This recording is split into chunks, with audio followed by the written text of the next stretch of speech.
Hi guys, sorry, was slightly interrupted there. Internet dropped out. Oh yeah, that's something else that you'd have to not cope with. I mean, you'd lose cell phones and you'd lose your internet and forget about anything arriving at the supermarket. When something like the zombie apocalypse happens, you're on your own. That's it. What you've got to hand is what you've got, and there isn't anything else coming through. Oh,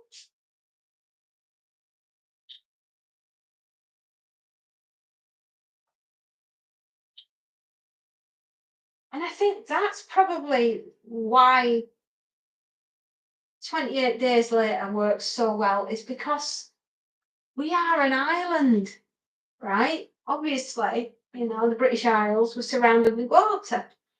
We look like a witch flying on a broomstick. If you were to describe us on a map, that's what we look like.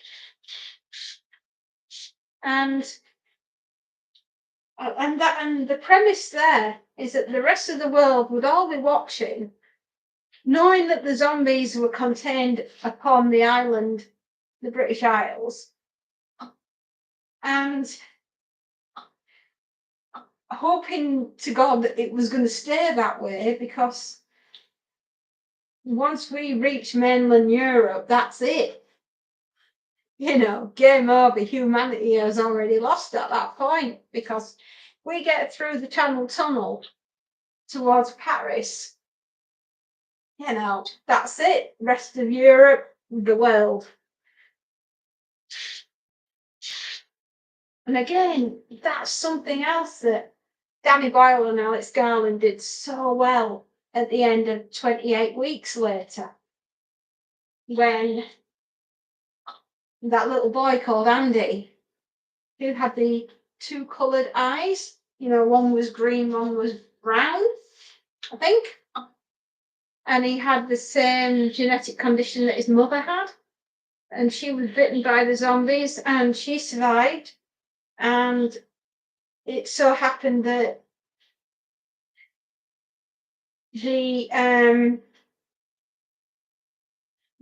Andy's dad went and saw Andy's mom and said he was so happy to see her and gave her a big kiss, and then next minute he's infected. And then you see him later on in the film biting Andy, and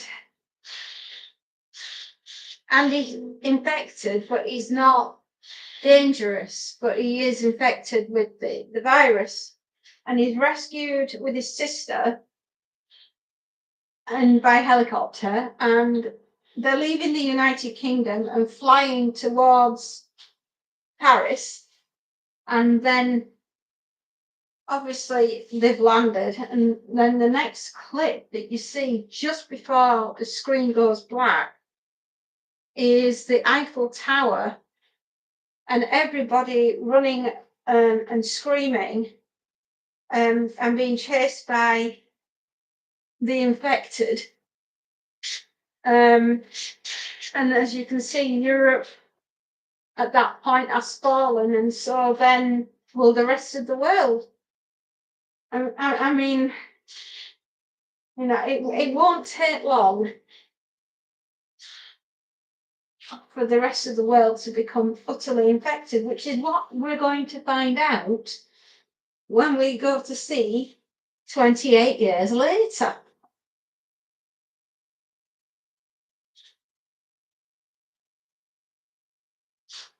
And I just don't know, how will humanity have coped? How will everyone have coped? I mean, your supply chain will be down. I doubt that the internet will be working. If it is, it will only be in the hands of the military, as will the cell phones and any sort of connection. That will be the military will have control of it. It won't be for the likes of us.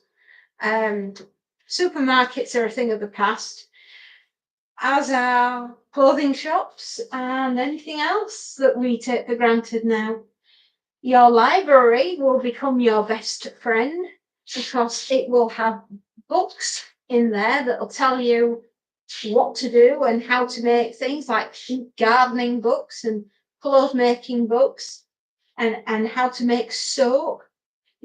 Something as fundamental as making something like soap so you can wash your hands. Because I can imagine if the zombies don't kill you, right, and you don't drop dead from starvation, hygiene is going to be the one thing that gets you. The ability to keep clean in an apocalypse must be, it's the one thing that you probably wouldn't be thinking about, but you'd be wondering, where's my soap? How am I going to keep myself clean? How do I have sanitation? How do we have, filtered water? you know, all those things that nobody thinks of now when you've got everything that you need. I mean, great, you can have a crate of water delivered to your house by one click of a button by ordering it on Amazon. In the post-zombie world, Amazon, the next generation that will be born after the zombie apocalypse they won't know what Amazon is. Apart from being jungle in, South America. No, they're not going to know what, ordering online and one click and drop. They'll be lucky if they can get to sunrise to sunset without, being munched on by the crunchy critter crew,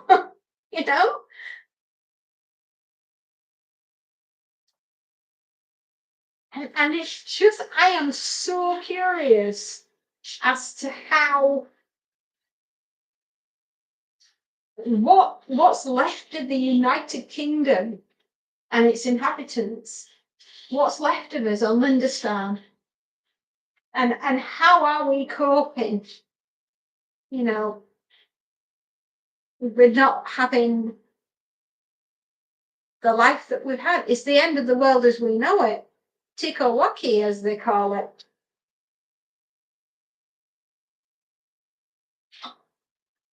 And it's that gritty, brutal reality that Alex Garland and Danny Boyle bring to your screen so well. That is what I'm looking forward to, is seeing how we are supposedly going to cope when everything has gone to hell in a handbasket.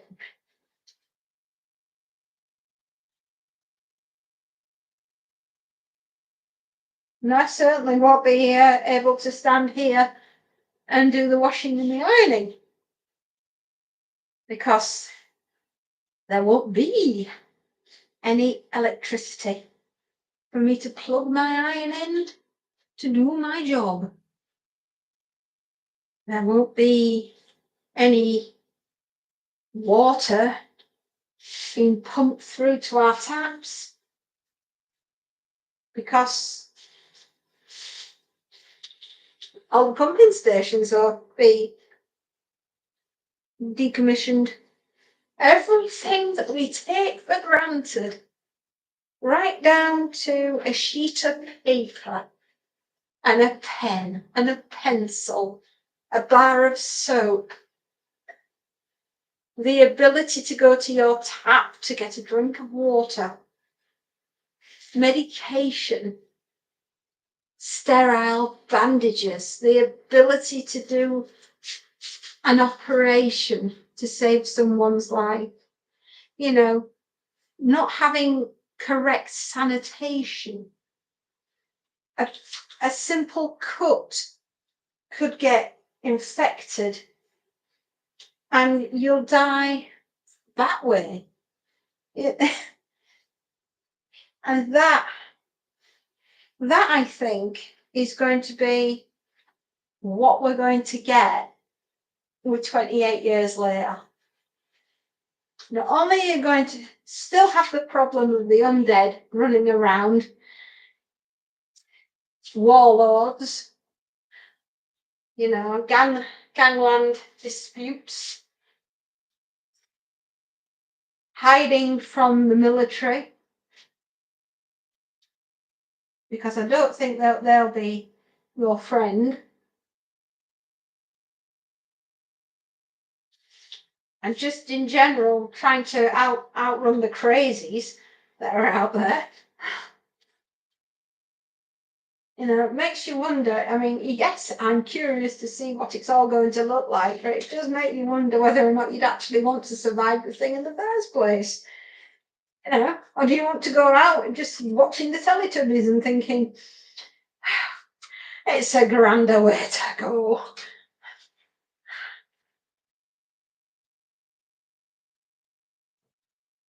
It's all right, Mance.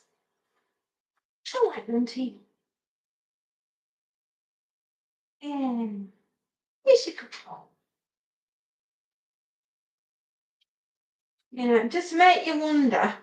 No, makes you sit and think, do I actually want to survive the zombie apocalypse? Do I really want to see what we're all going to be like 28 years from the last time that we saw everyone? Well, for me, I'm curious. And you know what they say? Curiosity killed the cat, but satisfaction brought it back. That's the saying. Oh, one last piece. It's tablecloth.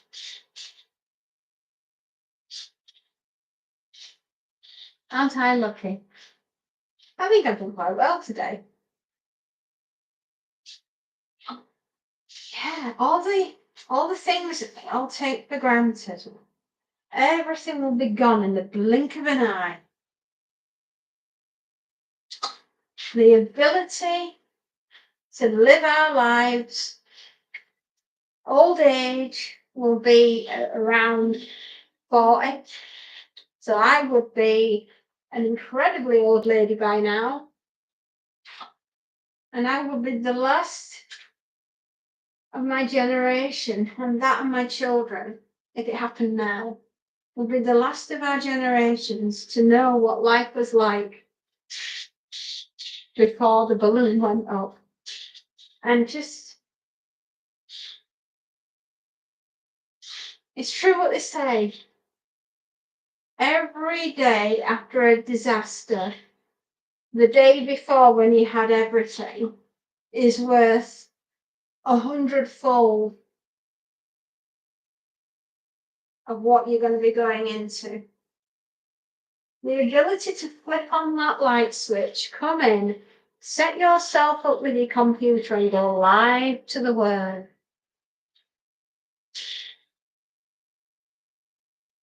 It'll be gone in the blink of an eye. And you know something? Do we really appreciate what we have right now, here and now? In our lives, do we really appreciate what we've got? Well, that's what we're going to go and find out 28 days later, aren't we?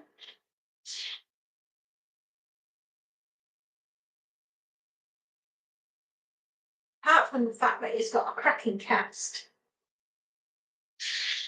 I mean, Lord Voldemort. Jodie Comer. I think Imogen Poots might be in it, but I'm not sure. I did read that she might be in it. And I so hope that Cillian Murphy's in. I really do. It's just, oh man, he's the actor of choice for me. Yeah. Good old Jim. He didn't leave the girls. He went back and saved them from the army. See, trying to save the army.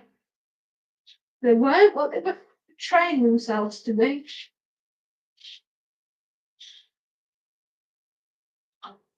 Oh, I'm so excited that this is my last piece.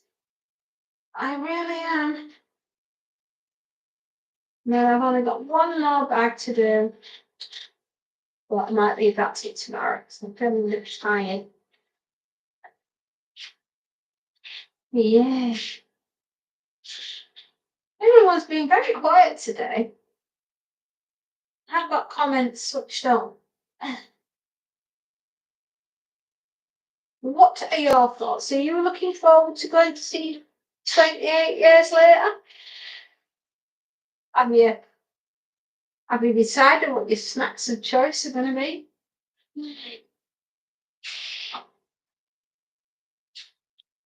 Are you excited?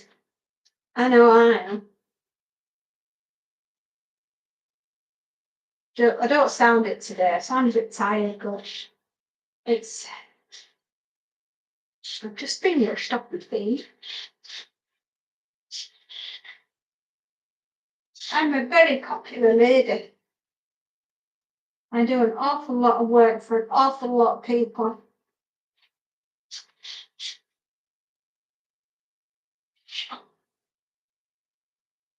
Right, spin that round. And we'll do this side.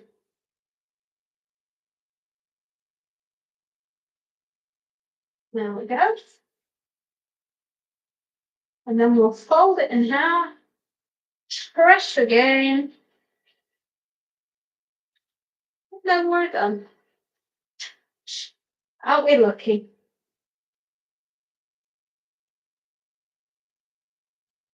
Oh, I'm back in a minute. I know, Monty. Mummy knows. She's going to go get some water. Yeah. Otherwise, it won't work.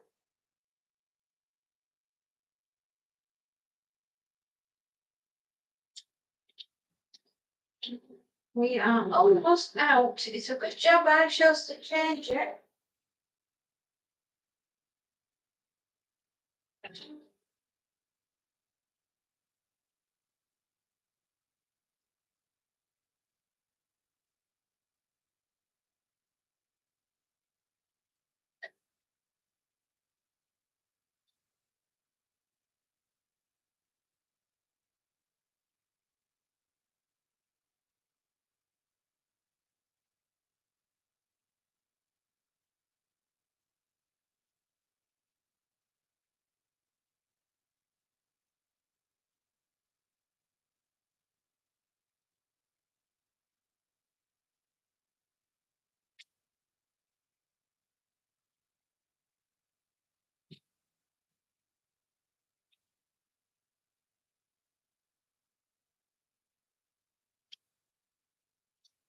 Hello, folks.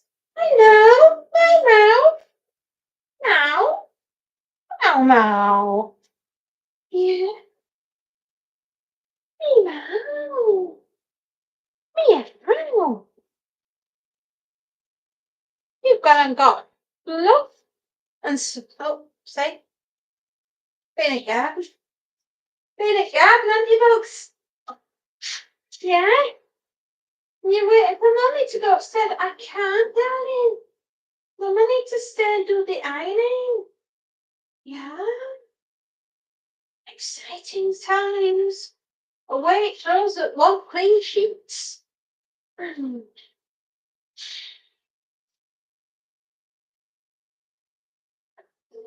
So yeah, 28 days. Wow. 28 years. A new dawn awaits the United Kingdom. And the residents of Lindisfarne await deliverance. The Wicker Man. Who knows? But when we're all going and queuing up for our snacks of choice to go see a film that's about 2 hours long about what's left of the United Kingdom and our human race. And yet, you can walk out from that film into the daylight, the sunshine, assuming it's sunny on that day, and go home and think about the film that you have just watched, knowing that it wasn't real. And dare I say, pray it never comes true.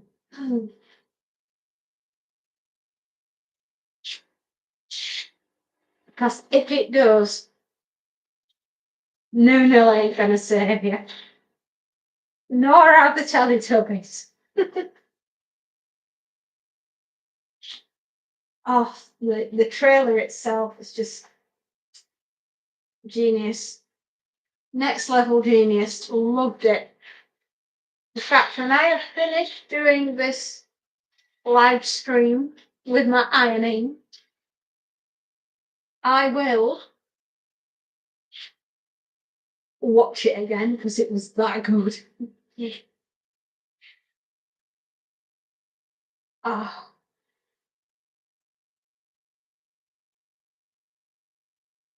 I reckon Monty's had a little nap. He'll go upstairs and have a little snack, and then he'll go outside and he'll terrorise the neighbour's dog. I'm only joking. He's a very good boy.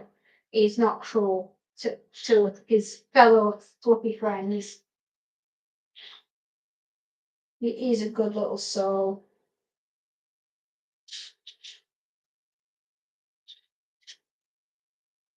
But he feels like a sunny day, don't we all?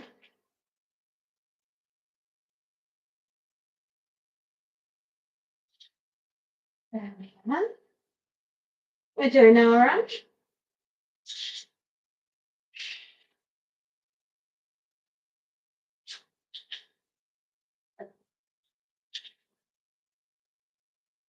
Almost ready.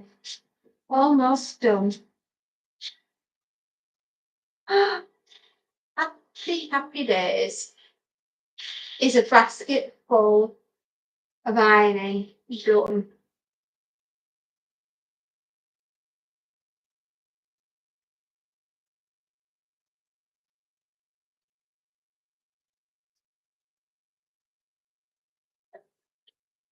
Oh, yes. Nearly done.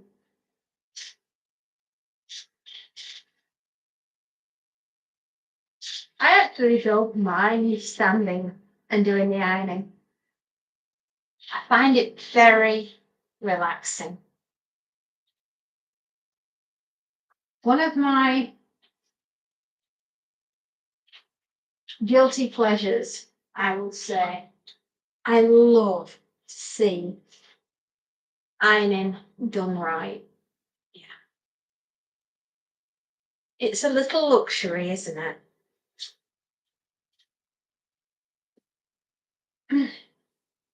Holding these sheets. They're that big. You can tell I've done this a few thousand times. Let me see, I have been running my ironing business for 14 years. We're going into our 15th year. And when we started out, we were a teeny tiny little business. And over the years, they do say from tiny little acorns grow massive oak trees. And it's true. Okay. There's a sneaky technique if you can manage it.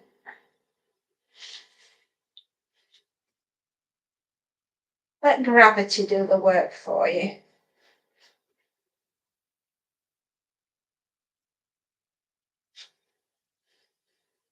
Shake and fold.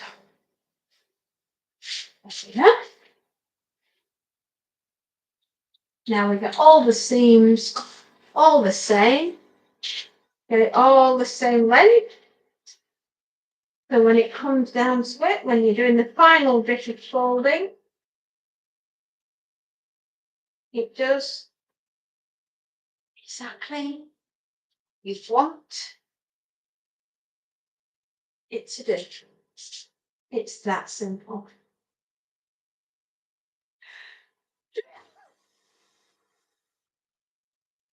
Yes, do. Excuse me. Well, if that didn't all wake you up, I don't know what will, what did, what do.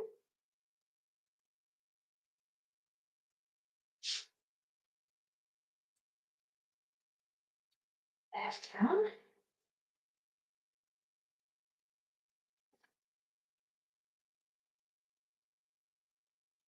we go. If ironing skills are required in the zombie apocalypse, I'm your girl. Definitely.